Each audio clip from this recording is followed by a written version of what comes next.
Coming to you live from Cole Creative in downtown Wilkes-Barre. I'm Rich Howells. I'm the founder and editor of NEPA Scene. I'm John Popko from Shamrock Communications with Rock 107, Alt 92.1, and ESPN Radio. And our co-host Brittany couldn't make it at the last minute. She had a family emergency, so I hope her grandfather is doing well. Tonight we're going to be doing something a little bit different, and we're tackling a serious topic. 20 episodes in, I guess it's about time. Of domestic abuse and sexual violence. So we're here with Stephanie Santore and photographer Ashley Matthews of Simply Lush Portrait Boutique. They put together an art exhibit called Break the Silence to raise sexual violence awareness. It opens this Friday at the Leonard in downtown Scranton as part of First Friday, and will raise money for the Women's Resource Center. So we're going to talk about those topics. We're going to talk about the art exhibit itself, taking photos of these people who have been through hell and back, and it should be an interesting show. First up, we obviously have to get to our sponsors and we drink have some such beer. a terrible thing to do, right? I know, this is the toughest part of the show. Yeah. This is the slog part. Beer Boys in Wilkes-Barre is our newest sponsor. They have 72 beers on tap, including 30 from Pennsylvania breweries. These guys are committed to craft, so each week they're giving us these crowlers to drink. So we'll be sampling these throughout the show. This time they've given us 3 different ones, so this is going to take us a little bit. This is a single origin coffee brown ale by Terrapin Beer Company in Athens, Georgia. Now there's 4 different varieties. We have 3 of them tonight. Each one is brewed with the same base ale, but they have different coffees in each one from different countries. So tonight we have Ecuador, Indonesia, and Kenya. So it should be interesting. What do you want first? What's the ladies' pick? What do you guys want? Yeah. Ooh. We're going to do all 3, so just get ready. Indonesian. Yeah, let's do that one. Okay. Okay. I don't know. Thankfully, what different they coffee tastes label like them from for each us. of those areas, so I have no idea. Of course, it's the... It's the last one you pick up. yeah. I was just holding it, too, but this is a 6.2%. Okay. I was gonna ask that. So and now they're all, I think, 6.2. Are they all? I a think little so, bit yeah. different? Have your glasses. There you go. There. Thank you. Mm-hmm.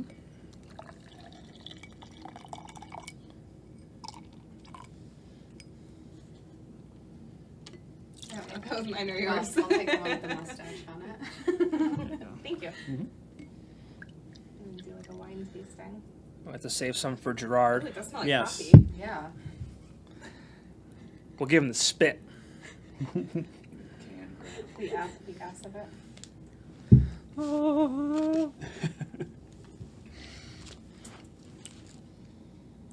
Wow. It's It's Yeah. very cotton. That's good. Yeah. It's very I like the coffee taste. forward. Yeah. Well, most of the time you just get the hint of coffee in the aftertaste. Right. But this really hits you with coffee. I like it. Yeah, it's good. I had to buy some of this. Beer Boys has crowlers, growlers, whatever you want. I know what a growler is. What's a crawler? Oh, just that? This is a Yes. crowler. It is this gigantic can Oh. that you can only get there. So it's, and, so it's like 32 ounces. I've never even heard of and it's cool crawlers. because it's sealed, so it's going to last a little bit longer than a growler would. All Yeah. my You know, if craft you get beer that. friends are going to make fun of me.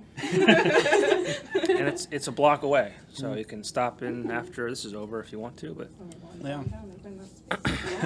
yeah, Pretty cool. We also want to give a shout out to one of our other sponsors, the Keys in downtown Scranton.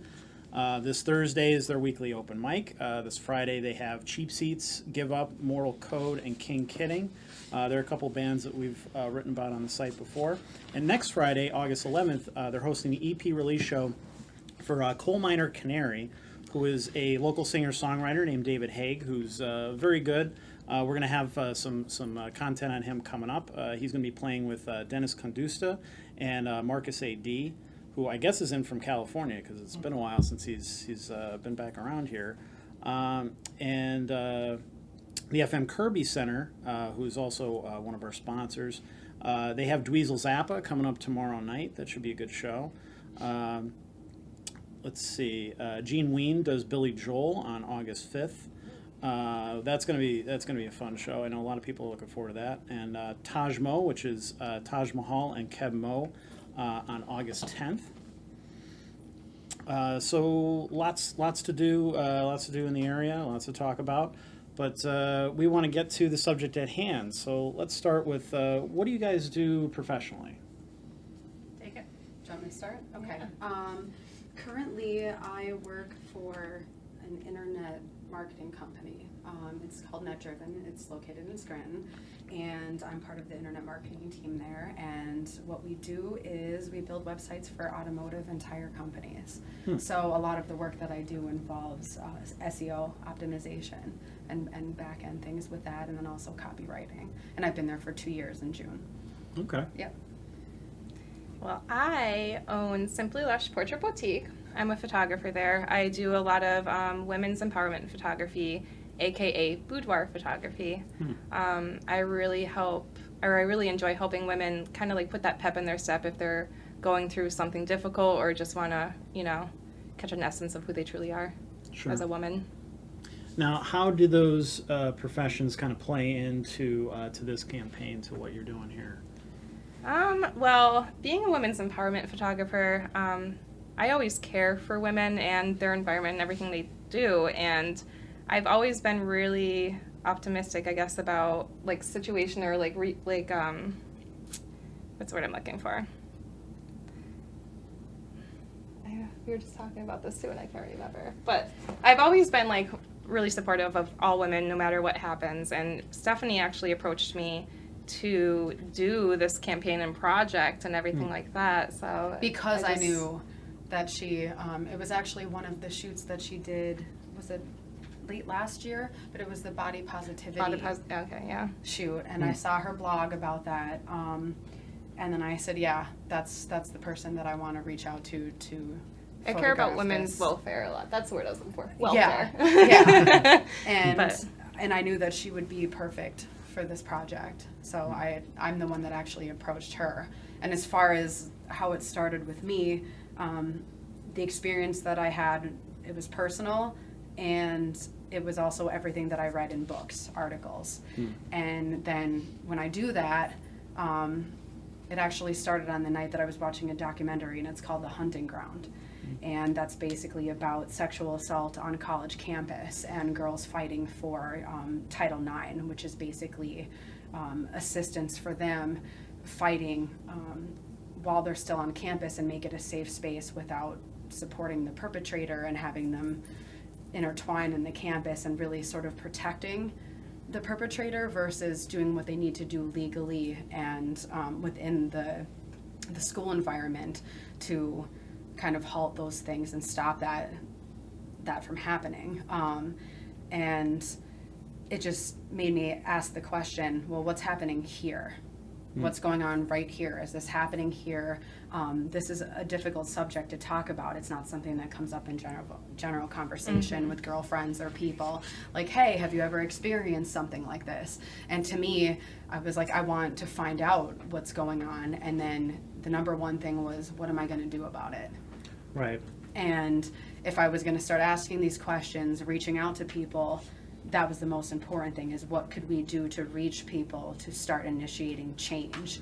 And would it reach a national level with stuff? No, but I feel like it would still be important to do it on a local level and see what's happening here and to make it known that it's a very real thing that's happening right here in Northeast PA.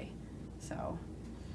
Now, could you explain what the Break the Silence project is? There is an article on our website about it. A lot of people shared it and seemed interested. But for anybody who didn't catch it, who didn't see the Facebook event or anything, can you talk about what it is? Break the silence. Yeah. Well, I'll talk about, I guess, the story element of it if you want to talk about the photography side of it. Yeah, that'd be fine. But for me, it was to get personal on purpose. So I was looking for volunteers in the area, and that's how everyone that is a part of this project, I basically sent out a message saying, hey, this is a super sensitive thing, but I'm reaching out for people that have had instances of this experiences and would be willing to share their story and volunteer for this project.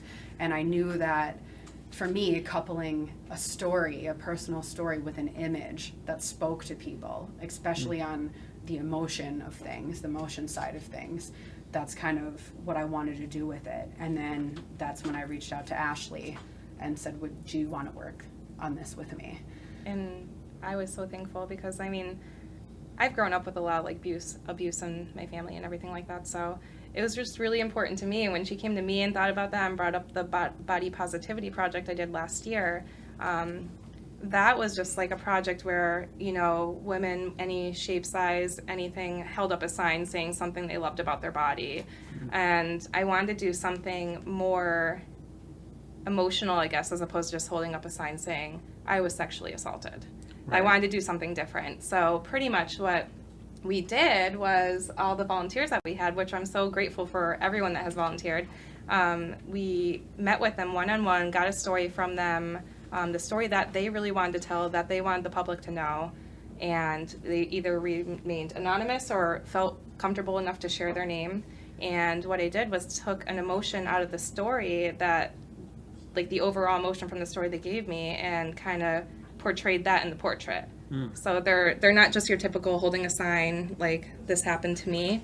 So it's more vulnerable, I think, in a sense. Like the photos are very, very powerful. And the stories vary because we didn't want to say you had X amount to say in this amount of space and about this particular thing. What I wanted to do was say, hey, if you want to talk about your actual experience, the experience in the aftermath of how, if you told family and friends what their reactions were, how you feel about the recovery process, the healing process, we basically left it up to them to say what they wanted to say and didn't really censor it at all whatsoever. Yeah, so we do have some stories that are like maybe a paragraph long, and then there are some stories that are like 1 to 2 pages long.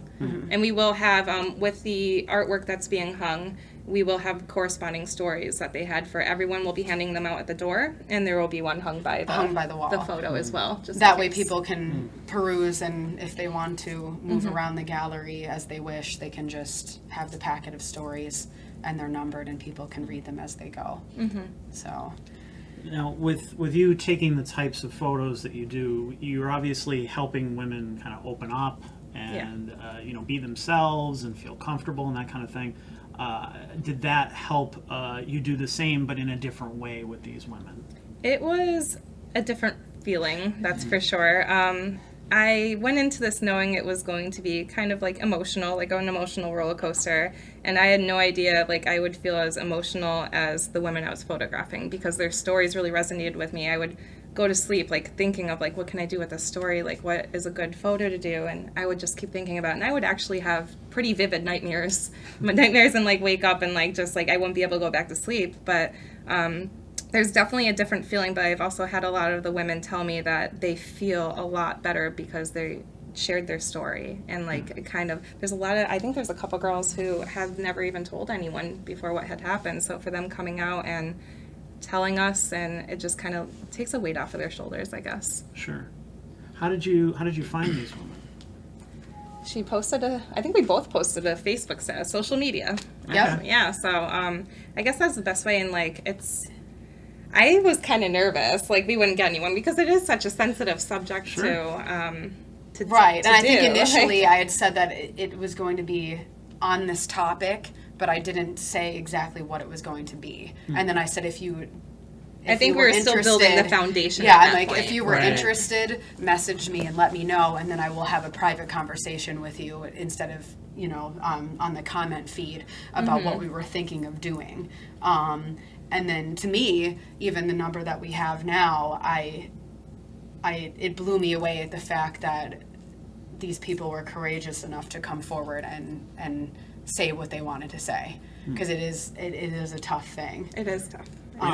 Were you surprised at the number? Like, there's this many people who were and that experienced it, and B, wanted to talk about it? Yes. Yeah, and there's still people that were continuing reaching out to us while we were unfortunately during past the point. and still not. Yeah, and still now. Is there anything that Sure. I could do? I want to participate, or how can I help? It was overwhelming. It was really, it's crazy to see like that many people you know, or even just bumped into occasionally. Like, hey, I have a story. Like, I want to share it with you. And I've lived here my whole life.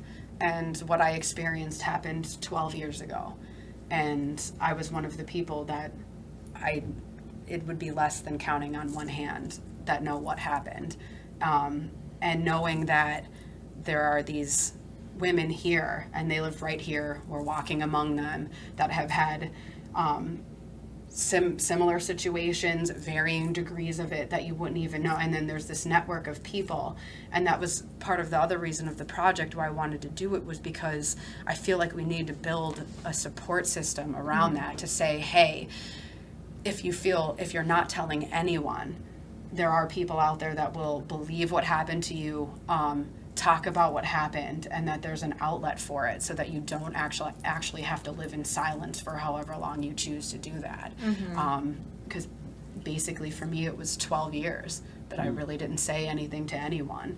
And then also inviting in to have it be a fundraiser for the Women's Resource Center. I also wanted people that may not have thought about seeking help to know that they're a resource out there, so that even if you didn't choose to prosecute through law enforcement and take it that way, that you still have people that you can reach out to through this organization that can help you move through whatever you've experienced, whether it's sexual violence or domestic violence, that they're here and they're willing and ready to help in whatever way you feel comfortable doing that.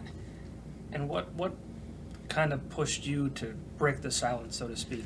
Like, why did it take so long? And what 12 years later, why did it, like, I gotta do this?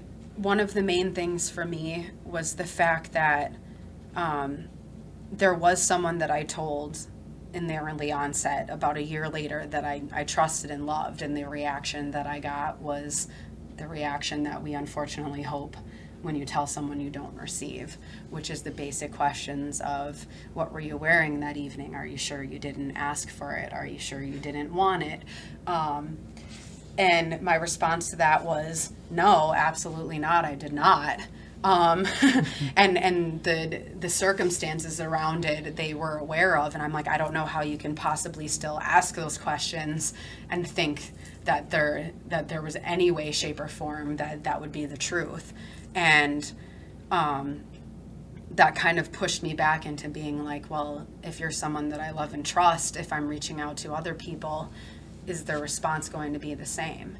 Sure. And at that point as well, I was a criminal justice major in college. It was my freshman year, and I kind of already knew that the odds were against me in saying anything, and I was hoping for different reactions, but that's not what I got. And then right now it started just recently seeing everything, like the Brock Turner case, watching that Hunting Ground documentary that I was telling you, that Sure. it pissed me off, because finally I feel, after navigating through all the years it took for me to struggle with all of this alone, which I will admit is a long, hard road, now I'm at the point where I'm like, I'm ready to fucking do something about this now. Right. Like, I'm ready to say something, and I'm comfortable enough coming forward to show my support for people that still might be in silence, and to say things need to change, because if they were that way back then and nothing's really happening now, and listening to these women's stories, and even ones that didn't participate in this story that reached out to us after, that whole mindset is very real. And it lives here in our community, It's which everywhere. was shocking, but not to me, because I didn't want to hear that. But then when you do, it just reaffirmed my mission to be like, we really need to do something. Sure. So Can I give you a hug? yeah. Okay. It's a good idea. Yeah. And one of the other things too that I wanted to mention is that as women, we're raised to, it's the basic consensus of, don't get raped. Watch Right. what you wear. Watch what Watch you where say. you're going. Don't walk alone at night. Don't dress inappropriately. Buddy system. Use the buddy system. Constantly be aware. So we're living every day with this daily threat of violence, and that it seems like society is making it up to us to defend ourselves instead of the other way around. Yeah. So instead of saying don't get raped, what we should be saying is don't rape people. Right. There's that inherent hypocrisy that we have to groom women to grow up this way and to think this way, but that boys aren't taught these things Right. from a young age. That this is wrong, this is inappropriate, this is not the way to show your feelings, this is not the way to treat women, things And like yes, And it comes to that learned behavior that we were talking about. right, Sure. because from the your majority of families, research shows this isn't something you're not born to rape people. It's an environmental thing that you learn to do based on how you're growing up, what you're exposed to as a child, as a teen, as an adult. And for me, I feel like what we should be doing is saying it's common human decency. And I feel like changing the narrative instead of putting it on women, make it a men's issue too, and say, what are we doing? Like raising younger generations about respect, boundaries, equality, consent. And you don't even have to sexualize those things. Those are things that, like I said, it's just common human decency to show respect for people, to understand boundaries of people. And I feel like that's where we need to start directing this. Yeah. And then I feel like with this project, it's opening up an avenue to have these conversations and to stop making them uncomfortable, and that it's okay to talk about it, and it's okay to teach kids these things. And that if you see this stuff happening, you're not a loser or a nerd or whatever else people might say because you're defending a woman. You're defending things that you're seeing. Don't just be a bystander, be an engaged bystander. Yeah, absolutely. And actively stop your friend from making a rape joke or comments that are demeaning to women. Like, it's okay to say, dude, that's not cool to do that. Because I honestly, in my eyes, I feel the whole women don't get raped thing is bullshit to me. I feel like we could do better as human beings. Absolutely. Yeah. It sounds like it's almost like you guys are constantly looking over your shoulder. Like, Yeah. like Right. that Could uncomfortable. that guy I know. have those kinds of intentions? Right. You know. Absolutely. Well, just for instance, I'll give you an example. I was out of town a couple days ago. I was in Philadelphia. It was around 2 a.m. and I was by myself. I felt so uncomfortable walking alone in a safe part of a neighborhood just because I was a woman. So I had to call like a Lyft or Uber or something. I was like, I just need to. Like, I just felt so unsafe. And what if some guy came up to you and noticed you were by yourself and said, like, can I walk you somewhere? In the back of your head, would you be like, is this guy being nice to me, or is he trying to... It's a really hard question to answer. Like, Yeah. I'm not sure how I would I take think it just that because... all the time. Yeah. Because most of the time I get commentary if I'm walking to lunch at work or anything. The number one focus is tattoos. So someone will come right up and be like, nice tattoos, I like your work. And they're talking to me. Yeah, or that. Yeah, that's actually what I got yesterday. Nice tats. And I'm like, oh, thank you. So then I briefly shut it down and I'm like, thank you. And then I keep moving on. Yeah. And I'm like, is this person being nice to me? Or are they starting to do something so that they could start making a comment about what I'm wearing or the fact that I have so many tattoos or what does that mean because I do? But it's also sad that we have to think that way and, you know, we have to shut people out at the same time just because, I mean, statistics speak. You know what I mean? Like, yeah. And I like people. I want to have friendly conversations. If someone's just standing there and you're at a bar or you're at a restaurant and you're talking, I want to be able to be like, oh, this is perfectly fine that this is happening. But in the back of my mind, always, I'm like, what There's what always are you that trying? guard. Yeah, Always. we're always on guard. So yeah, back to your question. I'm not sure how I would have reacted. Maybe I would have blown them off simply because it's 2 a.m. Right. somewhere and just like, oh, I'm a girl, you're a guy. It's not going to happen. So I don't know. Yeah. It's hard. Yeah, it's scary. It is scary. You know? And even for a nice guy who's trying to do the right thing, like you might blow him off, and he's like, "Fuck you." Yeah. You know. Right. And that's- Yeah. Yeah. No, absolutely. You know, it's like it's a tough situation. It's sad that we have to be ingrained in like this fear all the time about anyone, really. Yeah. And there's so much, obviously the internet as much as I like the internet, my business is based on the internet, we're doing this on the internet. There's lots of good parts of the internet. There are awful parts of the internet. There are terrible parts of the internet. There are. And one of those big things that you see now, and it's rising more and more all the time, is this men's rights bullshit that you see constantly. And it's this constant, tearing down of this conversation. Every time somebody brings this up, even if we were having this conversation somewhere on a crappier corner of the internet, you would immediately have people go, well, what about men who have been through this? Well, what about this? Well, what about that? And there's this whataboutism where we're taking the conversation and we derail it and we focus it somewhere else. Like, this is a topic. Millions of women go through this all the time. This is a serious epidemic. We need to address these issues.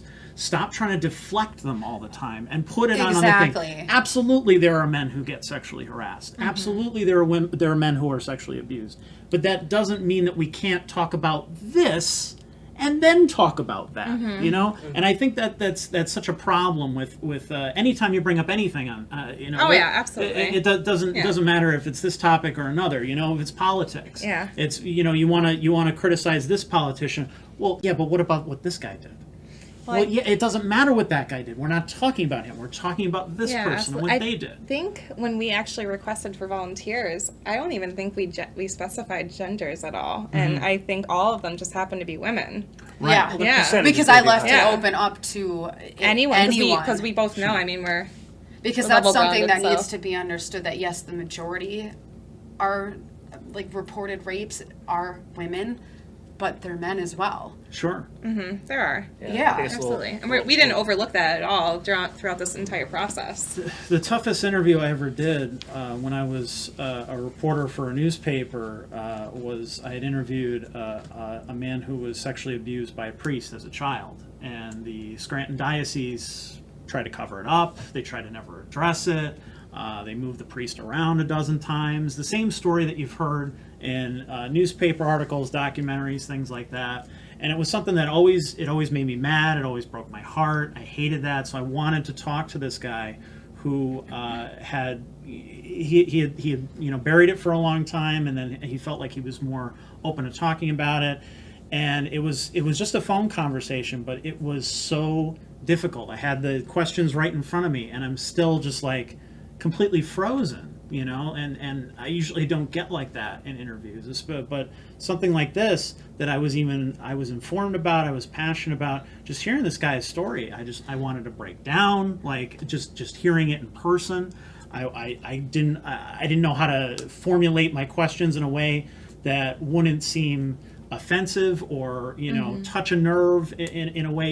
You're trying to talk about a sensitive subject and you maybe say it the wrong way or something like that, and I didn't want him to get mad or anything. The guy was he was a great interview. It was a very it came out to be a very good story and everything like that, but it was so tough listening to that. So I can't imagine you listening to these stories. Yeah, absolutely. Everything, no one verbally told me anything. Everything was just written down and emailed to me for the most part. But reading them, it's sad that we kind of have to tiptoe around this subject because you don't want to hurt someone's feelings, or Sure. You don't want to bring up any trauma that they went through, or ignite anything from the past. Right. But Even though that's the purpose of what you're doing, It is, you're but you trying still, to put this stuff to light, but you're also trying to do it in a way that's sensitive to it was the very victim. eggshell on the ground. Well, right, and Very. even personally, you think you've reached, for me, milestones where you're yes, I'm ready to do this, I'm ready to talk about it, but even still, I had anxiety writing my story, anxiety knowing that it's going to be there on Friday and people are going to be reading it, and again, that's another, a step that needs to be, that you have to come to terms with, and for me, it was, I wanted to do it because I'm ready to do this and to say yes and to stop making the conversation, even for me, to feel shame about it. That are people going to think of me differently? Are they going to look at me as a victim now instead of just a person that had this happen to them?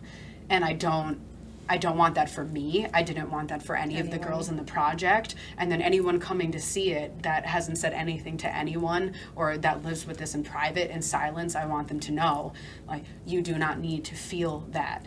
anymore. Or if you do, it's going to pass and it's going to be okay. Because shame is not anything that should be attached to a survivor of any form of sexual assault, violence, or abuse at all. Well said. How did your experience kind of change your life? Because obviously it was Flipped terrible. it completely upside down. How do you? I don't want to say how do you live every day, but like how do you like?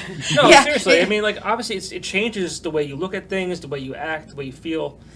I mean, I appreciate these raw questions. I really do, because this is kind of breaking the silence. I do. Yeah. you don't have to answer either. And I want to. I'm just trying to think of how the best way to approach this is. How did it change my life?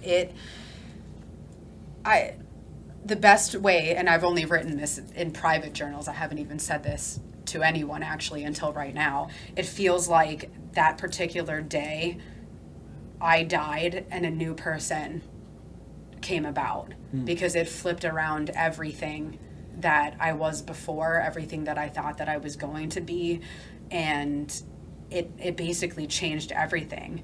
And do I feel like I should have probably reached out to anyone, even like the Women's Resource Center? Yeah, I think I probably should have, which is another reason why I wanted to do this, to let people know. Trying to do it silently, privately, it's mental turmoil for years.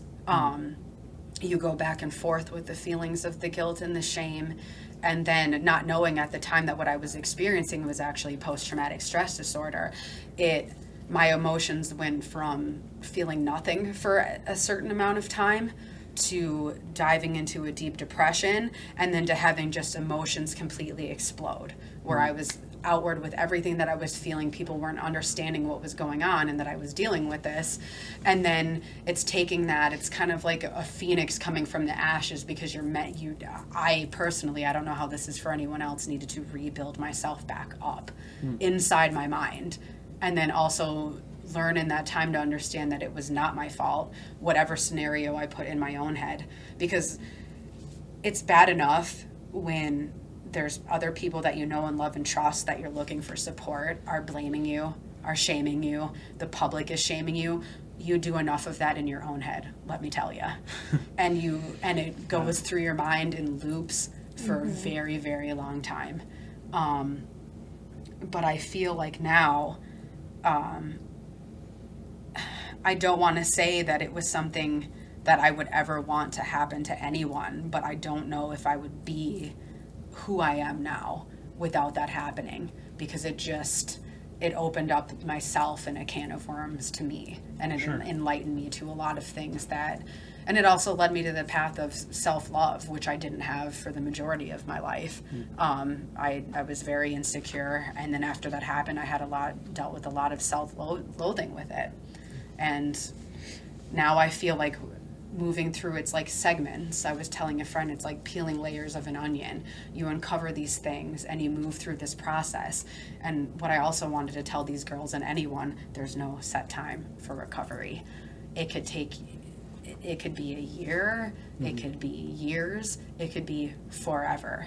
And I feel like some elements with this I'll be probably dealing with for the rest of my life. And I'm okay with that, because now I'm flipping it around and trying to make it a non-uncomfortable thing and start doing something about it. Sure. And taking my experience and pushing it out there to try to make the changes.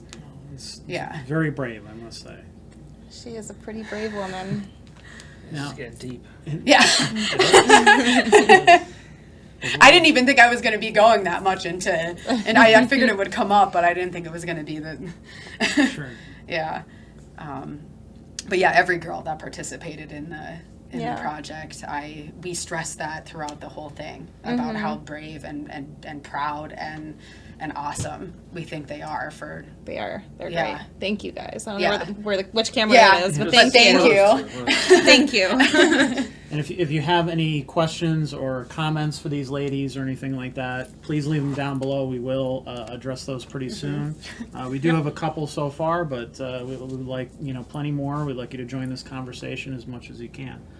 The other thing is how do you then you've heard these people's stories. You see their pain. How do you capture that in a respectful way, but still get the emotion that you need from those photos, that people can see that and they understand what's going on in it. It's not something that you can just easily She did do. an incredible, before you even answer, she did an incredible job. Oh, thank you. I was blown away. I guess it's just really, like I said, like all their stories really resonated with me. So once someone gave me their story, I would just read it over and over and really just find that overall emotion. Be like, all right, how can I depict this emotion into a photo? Like, what can I do? Like, instead of just, like I said, holding a sign and saying, like, I'm sad. Like, how can I depict that? And I didn't want to do your typical, like, BuzzFeed story things like your anxiety photos where, like, I can't even, what's the example I used when we met that one time? Like, you have anxiety and you're in the corner, like, sitting, like, a BuzzFeed article. Like, I didn't want to do stuff like that. Photos, a stock photo of emotions. Right. Like, I didn't want to do that. I really wanted to stray from the path with that. And the one image, actually, that we're using for all our advertising, she's actually, she's a supporter. She's not an actual... I guess you can say, like, victim. Because we did invite supporters, too, if they wanted to be involved in the project. So her overall tone of her story was pissed off because no one, like, believed her sister that went through all this stuff. So it's really just dead on staring at the camera, like, just really pissed off. And it brings up an important point that they're not the only victim. That just because you didn't go through it doesn't mean that you're not victimized by what this person did, because it being her sister... I mean, that's something that's going to be close to your heart. Absolutely. You're going to see what she's going through. It's going to affect you too. Absolutely. Because you're going to try and help her and then hit the same walls that maybe she hits. Trying to tell people that story and trying to get people to believe you and to do something about it. Especially if it gets, involved with the police or any legal things or things like that, then it's a whole other level. Like the stuff that you see, it's dramatized on things like Law and Order SVU and things like that. You see it all the time. But I think it's very different to see these things in person and to talk to these people directly. And people who are actually going through it, not just an actor or something like that. And that's why we wanted to make it this personal. With as the raw as we stories could. Yeah. Because one of the myths we were trying to debunk as well was the fact that a lot of people's arguments are, well, rapists are depraved criminals that are like coming into the night and then leaving town and disappearing and you never see them again. Sure. That's not the case. I am going to shoot out some statistics at you, but 51% of reported rapes are from intimate partners. 41% are acquaintances. So that's 92% of reported rapes are people that you know. And that's one of the things that I wanted to stress. It is your friend. It is your coworker. It is your sibling. It is a family member. It's a classmate. It's your neighbor. Yeah. And that's, to me, it's like I wanted to emphasize that, because this isn't something, it isn't something that's just done by strangers. It's people that you know. Yeah. Which makes it harder too, because then in the whole victim blaming and shaming realm, you get people within your community or even your own friends that you know and trust that know of these things and continue to support and protect abusers. Sure. Because they don't want to believe it themselves. Right. They don't want to see this person this way. So they're going to automatically defend them just because they're your friend or whatever else. Not realizing that people are capable of these things. Right, and then it makes, that's why it's so important to stress that we want to make it a men's issue, because women feel like we're screaming into a void. Sure. And no one is listening. And most of the time, we're not saying this just to say it. These are things that are happening, and they continue to keep happening. And then when we spiraled this out with this project, just some of the things that we were learning from other local women, it's evident right now. There's harassment that are happening to people that we know, stalking that's happening to people that we know, family members of people that said, like, hey, I'm going to be a part of this project, and they were, or friends, and they were met with backlash with it. Like, well, your situation isn't as bad as some other people's situation, so you should consider yourself lucky. Right. No. No.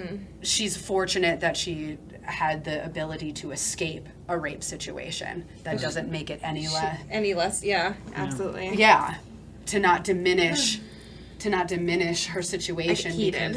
It sets a fire, and I get angry. None of those actions are okay, no matter how far it goes. Whether it's like, you know, talking to someone inappropriately, or just putting your hand, like being touched and you don't want to be touched. Like it's it's inappropriate. And it I doesn't think matter it's how far it goes. Yeah, and I think it's hard for people to grasp the fact that just because you're not violently raping a person does not mean that what you're doing, that you consider maybe a social norm or a male norm, isn't sexual violence, because it is. Harassment is sexual violence. Child abuse is sexual violence. Touching a person in any way without their consent is sexual violence. And it just amazes me that there's just the denial or excuses that are made to say that that's not how it is. You know, I know a woman, she posts about it pretty regularly on Facebook to kind of raise awareness of the stuff that she goes through, but she has very brightly colored hair and tattoos. So immediately she's a target wherever she goes, and constantly gets catcalled wherever she goes, whether it's just going to the grocery store. She's just trying to live her life, you know, just do very basic things. Walking down the street, going to work, driving in the car, people shouting from cars over. Like it's this constant harassment that like never ends. And I read this stuff and I'm like, I can't, not to say that I can't believe it, because I know that I've seen this stuff happen, but it's just so, you know, it's amazing that, you know, this happens so regularly. Yeah, and why these people feel the need. Why are you that? Because that was one of the questions I was asking. Why do you feel the need to do that? Right. And what are you trying to accomplish with that? And I feel like that comes back to speaking to younger people and generations to say that is not a socially accepted norm anymore. We're not going to accept that. That's not a way to show bravado or male camaraderie by doing that to women. Yeah, I don't know if I'm naive, but I wasn't raised that way. So like when you see cars driving down the street, you see a girl walking down, you hear the beep. It's like, what is that even doing? Like for like the guy. Well, how does that help? Yeah, like, that doesn't increase your chances. When has it ever ended well for the guy? Let's be real. Let's be real. It never. So that makes me want to pull over my car and go, yes, are you single? Can I date you? Never, not once. That has ever happened. Never happened. The whistling, everything you just said. It's just I don't know. It's just how I was raised and brought up, or people I associated myself with. They just didn't do that. Or pressuring people into dating, or you're at a bar and you're pressuring someone to talk to you. If they're not interested, then they're not interested, and move on. Yeah. Right. I just feel like if it's seen as a type of conquest thing, like I feel like that's kind of turned into more of assault now anymore. If someone, I'm not going to throw genders out there and just blame one gender, but if someone is interested in another person and the person shows no interest back, that person automatically backlashes and like calls them a bitch or something. A bitch. And it's just like, why? Because they're not interested in you. Like I think that's harassment in itself right there. You see that all the time. You know, people post stuff from dating sites and things like that. They'll get a message from somebody and they'll say, hey beautiful, how are you? You know, that kind of thing, trying to get them in a conversation. And then they literally just maybe won't even respond. Just, I'm not going to respond to this person. You bitch. Who the hell are you? You're a whore. You're this and that. That's like social media catcalling. Within seconds. Within seconds, like their brain just snaps. And they turn to this other person. You're like thinking, how many of these guys are there? How many of these freaks are out there? What makes you, like, I don't know. It's not funny, but it's funny. Like, these guys, like, that they think that's acceptable. Like, and that's hey, okay. how are you? Like, my wife's gotten messages before that she just doesn't respond to, and I don't know. Or even men messaging women that are obviously taken. Yeah. And it's happened and to say, me. It has. Yeah. It has. And it's just, do you not have respect for another person's relationship? Do you think that you're going to woo by saying, demeaning comments to them, that it's just going to be like, I'm going to leave my boyfriend or my husband right now, definitely for you, especially the way that you spoke to me, because I just, you're romanticizing me right now by telling me I have a nice set of tits, or you like my ass, or Right. something. It blows my mind. It makes me heated. My face is probably red right now because I'm angry. It really does. It makes me so angry. But I did want to bring something up, and this was actually from the annual report from the Women's Resource Center, because I wanted to pose this out to the masses. Yes, we also we do have a link if you want to donate to the Women's Yes. Resource Center. It's pinned right on top of the conversation there. If you want to donate, they will be raising money at the event too. Yeah, for so the Women's from Resource 6 to Center 9, as well. we're raising donations the entire time, and it's cash or check. it is So- it is free admission. Yes. So Yeah. you can absolutely come. All ages are absolutely welcome. Welcome. I'm not sure if some stories are age appropriate for anyone under 16 But or the 18. images certainly are. The images so, are safe. yes. Images are safe. But yeah, so it's free to come in, and we are doing wine and soda donations, and we will also just have like a donation jar Yeah, Sure. yeah. At the Leonard. At the Leonard, Yeah. yes. Scranton. Yes. in Scranton. So, I met with one of the counselor advocates, and she handed me over the annual report, so I have some numbers for you guys. So last year, because they do this report annually, the counselor advocates provided services to 1,655 survivors of domestic violence and 316 survivors of sexual assault, and this is just in Lackawanna County and Susquehanna County alone. The advocates provided 9,015 hours of crisis intervention and counseling services to these survivors. And then the Women's Resource received 9,300 calls last year alone. 9,300. Wow. So what I wanted to pose was, these are just the people who chose to reach out to the Women's Resource Center for help. So one, how many others did not reach out to the Women's Resource Center directly, or choose not to seek help at all and remain silent? So I wanted to say, think about the bigger picture. Take these numbers, average them based on location and size of a county, then account for every county in Pennsylvania, then every county on the East Coast, and then every single county in every state nationwide. And just picture those numbers. Right. If this is just in Luzerne and Astronomical Susquehanna. numbers. Right. Yeah. And these are just ones where they're seeking organizations like the Women's Resource Center for help. But how many others do we know that haven't sought help at all whatsoever? Sure. So just to put some things into perspective. Yeah, I mean, nationally, they say 1 in 5 women are raped in their lifetime. Yeah. And that's just rape, not sexual assault, not all the other things that we talked about, domestic abuse, things like that. And it's 1 in 71 men.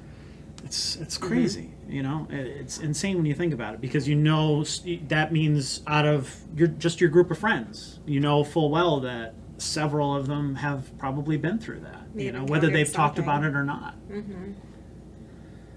Do you think it's specific to, and not that it matters because it doesn't, but specific to certain cultures or certain circles, low income, race?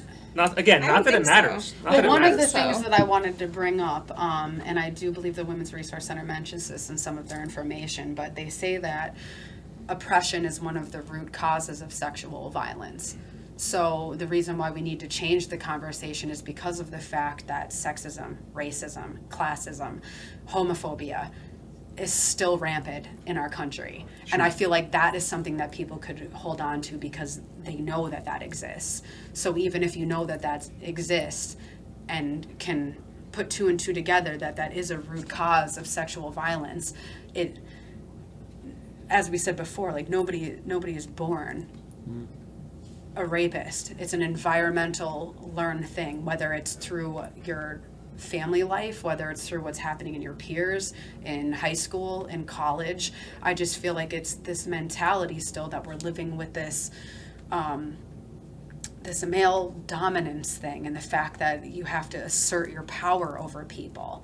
And one of the big messages for us and for the Women's Resource Center is that we know not every man is a rapist. We're not trying to say that, but the people that are witness to these sort of things just be an engaged bystander about it and say something if you see it.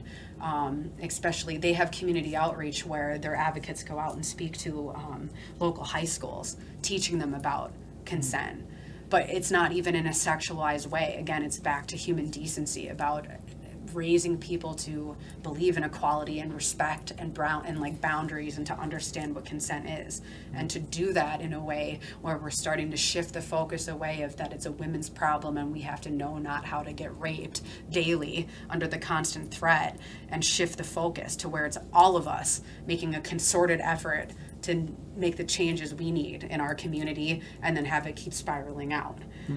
So I know a lot of people who have volunteered with the Women's Resource Center, done work for them or anything like that, and the stuff that they do is really amazing. I mean, they've I was looking at their website that they've helped over 50,000 women in just these 2 counties, just in Lackawanna and Susquehanna alone, over the years.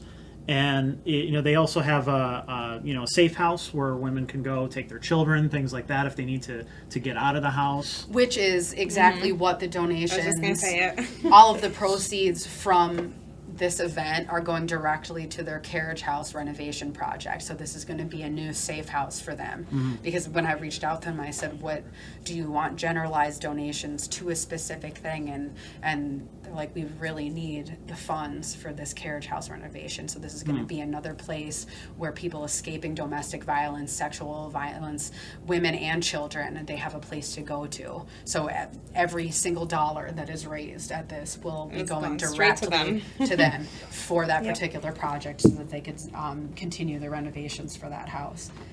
That's really great. Yeah. And it's great that they were, so accepting of this project and everything too. They're the first place I wanted to reach out to. We thought they would be perfect, and instead of it is an awareness exhibit, an awareness campaign, but I also wanted to be able to. I know it's doing good in and of itself, but if there was a way where I could get people in, and we could get them to see these things, see these stories, see these images, but also have it a way to raise funds for them. Yeah, and which is why I think we worked so greatly together, because I usually do a lot of donations for my business to the Women's Resource Center, because it just means so much to me for what they're doing for our community. Yeah. Yeah. And they work tirelessly. Yes, they do. Every single day. Yeah, I mean, that's trying on anybody. I'm sure it was trying just to do this project, never mind counsel people like this every day and help them in their situations and things like that. It's great. Shall we wrap up then? We do want to. Well, you want to try it? We'll get another one of these At out. least one more, Yeah. I haven't even finished the first one. So I think we're getting thirsty here. Yeah. Coffee brown. All right. So which one's the other ones? Yeah, Ecuador. that's a lot of talking. And Ecuador and Kenya. which one? Ecuador or Kenya? Well, Where are we going? Oh, I didn't even finish this one. Kenya. Kenya. All right. Now, again, if you want to leave any comments or questions or anything like that, I saw a few of people. I'm not going to call them out specifically, that said they can relate to what's going on here, and that people are too scared to say anything, and that's what this project is all about. So we're glad to have this conversation and to talk about these things. We know it isn't easy for anybody to deal with this, and I think we all know somebody who has been through it, whether it's in our own family or friends or whomever. Thank you. And whenever you want. Yeah, I'm not gonna check this.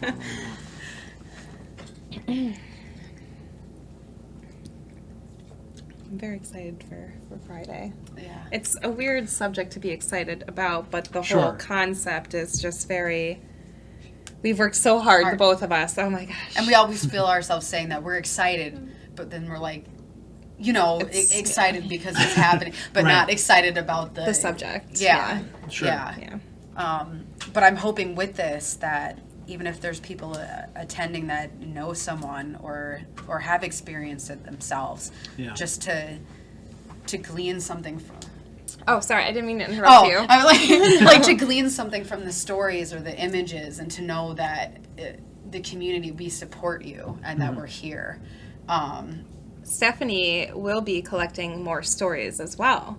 Okay. We're not necessarily going to do more photos with them, but she Sure. is thinking about putting expanding together. the project, and that if there was anyone that was still interested or after viewing the exhibit thought that they wanted to reach out, I created a specific email address for it so that you can message me directly. It will be at the show. Yeah, and I'm it will sure be at the it will be show. on the blog too. We will be posting a blog about the show about a week after. Now, is there? It brings up after Friday. If somebody say can't make it to Friday, is there another way that they can see these photos or check out the exhibit or anything like that? Unfortunately, we're only able to keep the doors open that evening. I will be the following Thursday, though. I will be posting a blog with all the photos and the stories Oh, great. that are shown in the gallery. So people will be able to see that link. What is your website? You can access it on www.simplylushphoto.com next Thursday at 1 p.m. Okay, great. And what I'm hoping is that somehow, some way, even if it's not specifically this exhibit, that things will keep continuing. Yes. Yes. Yes. With the campaign. Yes, absolutely. And having stuff happen. We're not going our separate ways after this. No, No. that's not happening. No, it's not. And this project I've got you is, hooked. yeah, and this project itself is not dying with this one particular exhibit. Absolutely not. We hope that we could do a lot more Sure. with it in the community and keep trying to spread the message. There's such a strong arts community, particularly in Scranton. You see it every Yeah. First Friday, things like that. That I think you're gonna. I'm sure other people are probably going to reach out, want to do something with this too. Other people are going to want to participate in some form or another. Or We are help get it absolutely out there. willing to do that too. So Cool. completely open to everything. Yeah. So, what do you think of this one? It's good. All right, that's I a didn't great try review. it. I haven't tried it yet. All right. Again, the coffee notes. So, I love All This right. one's more subtle than I think the other one Yeah, is. definitely. Yes, I would not- agree with that. Not that that's a bad thing, I'm not gonna take too much. because the other one was like really, really out there. Really. I have to Punch in say I the dig this one, I think. More so than the other. Yeah, this one Yeah. has it Yeah. has a richness to it at the end. It's a little smooth. Yeah, It's a little smoother. smooth- yeah. Okay, Smoother. yeah. Yeah, it's definitely. I don't know the correct smoother. terms either, Yeah. but it's definitely smoother. I'm not a beer craft person. I'm sorry, but it's good. It tastes like a little bit of coffee. And I like it, but my knowledge is not extensive on craft beer, so. I'm no connoisseur. I'm good at drinking it. That's about it. Yeah. Same here. Yeah, we just like it. That's about where It's it good. ends there. We're not Go to Beer Boys and get some. Yes, Yes. absolutely. This is not a beer review show. We have beer reviews every Friday if you want. And I would be those. honest, and I'm being honest, it's pretty Yeah. damn good. It really is. Well, the exhibit is this Friday from 6 Yes. to 9 at the Leonard Theater.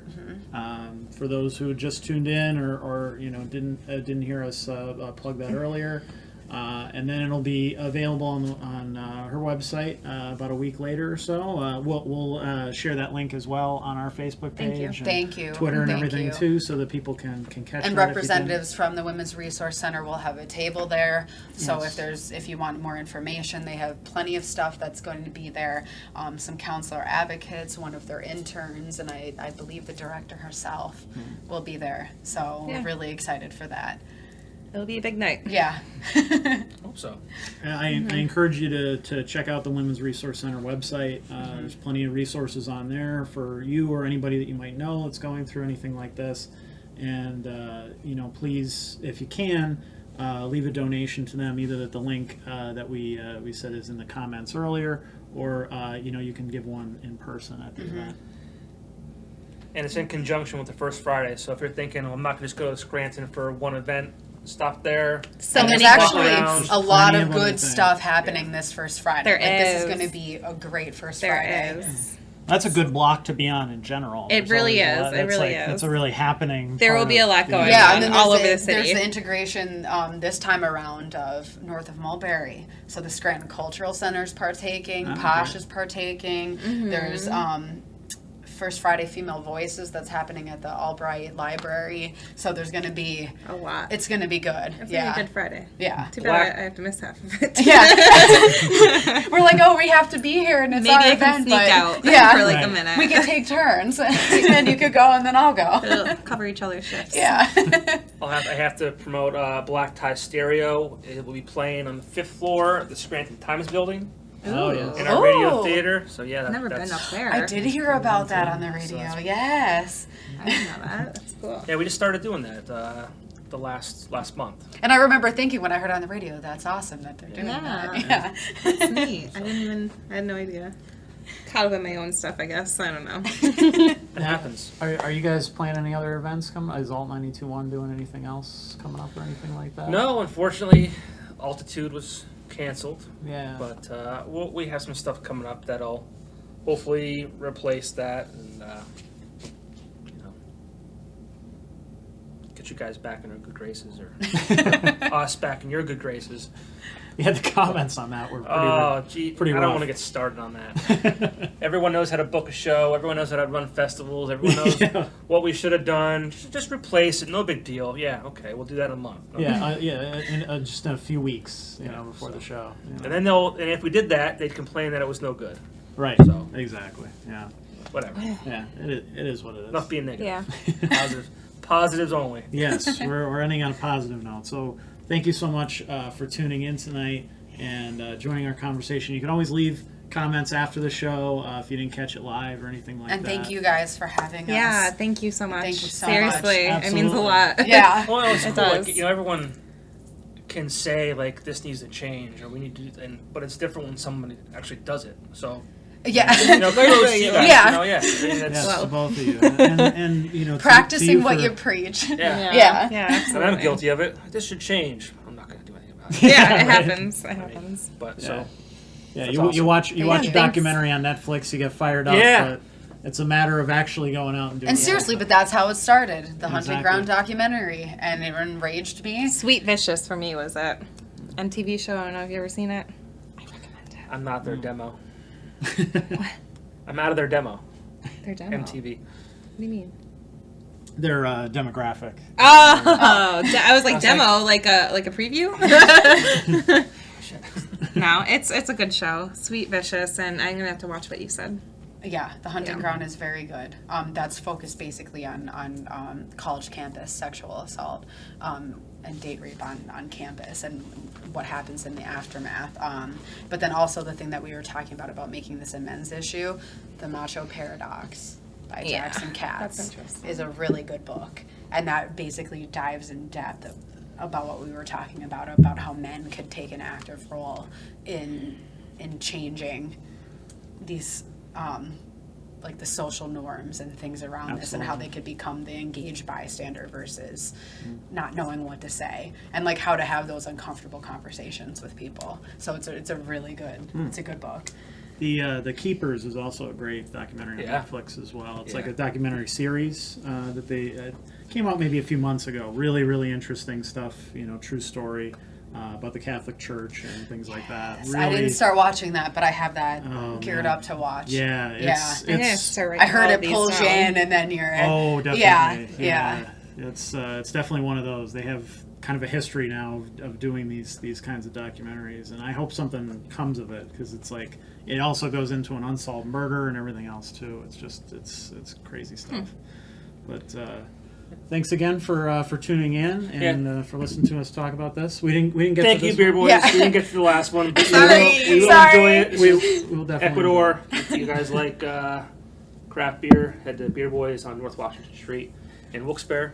Yeah. Thank you guys again. All right, thank you. Thank you. Have a good night, everybody.